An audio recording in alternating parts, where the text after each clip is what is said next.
morning. This is Professor Anderson with a little bit of feedback for your writing assignment number 1. I noticed that it was uploaded into the wrong file. No worries, you won't be deducted any points for late, but I simply can't do the screencast in the final folder. So thank you for uploading it in the correct folder. I want to share with you that when I go through and give feedback and or assess material from students, I do it in a 2-phase process. The first is what I call the nuts and bolts.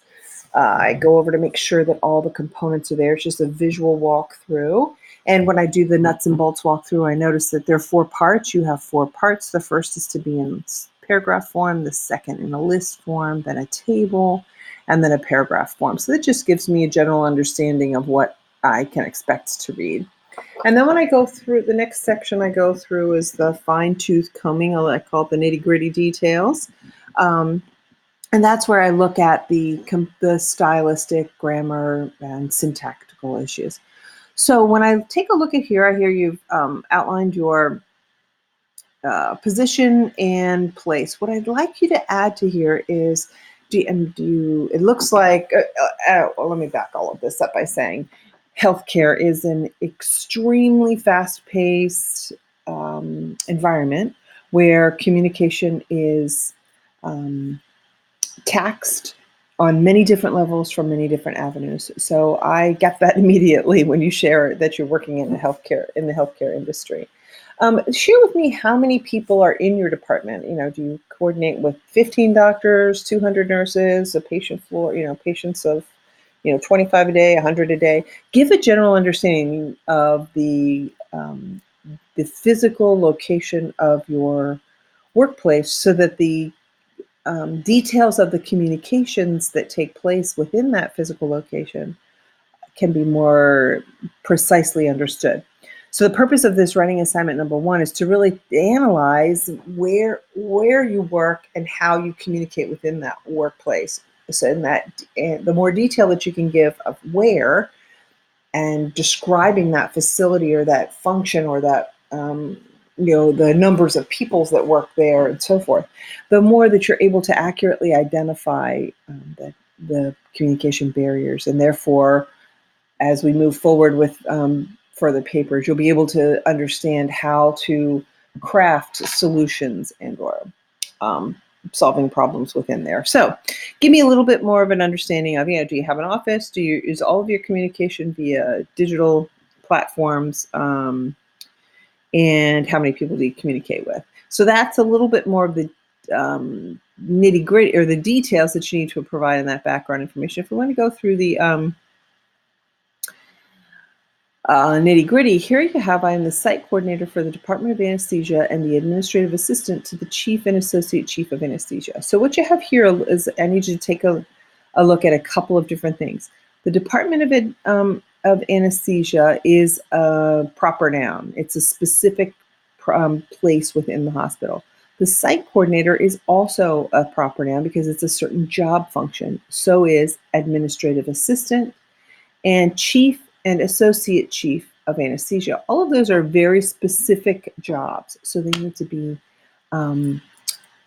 capitalized. You're not just saying I'm a surgeon. That's a general title. But if you were the chief of surgeons, that would be a specific one. Communication is a very important part of my day. Yes, I'm not sure. It is so important to my job that our organization has a device known as the Vocera. This device allows anyone to be able to contact you at any time. It is portable and it is worn around your neck. Being able to effectively and properly communicate, whether using the Vocera, email, telephone, or face-to-face, is essential to my position. Excellent. You just want to check out some of these little syntax issues. I think it's just a quick S missing there. Okay, so in this next area, I would outline the numbers of people and types of communications that you have all day. I have here, but are there 3 administrative assistants, so forth. That just give a little bit more of the numbers that we're talking about. Here you have listed in bulleted form, which is using what's called parallel structure. That means that you have items in a series and they are listed in the same fashion and format. So you've done that beautifully. You've given a great example of our of the gosh, my my brain just turning off for a second. This part three, where you have a table where you need to cite a specific example, identify the inhibitor, and then give an analysis or a justification as to why that inhibitor is in play here. So you've done, so I noticed that you're using the MSG terms here.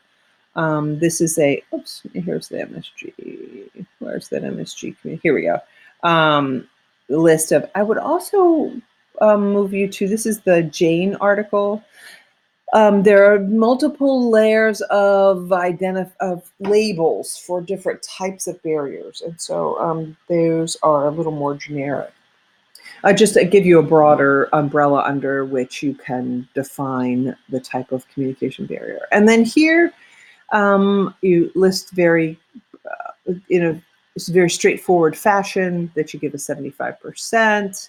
Could be worse, it could be better. This type of statement right here is very emotionally laden. It's opinionated. You want to remove all of those types of statements, because focusing on business writing is really a task to present facts. And when you think about it in the big picture, this is kind of like your data table. You're just factually documenting an incident, labeling what it is, and then justifying the facts. And you just want to use those terms down here.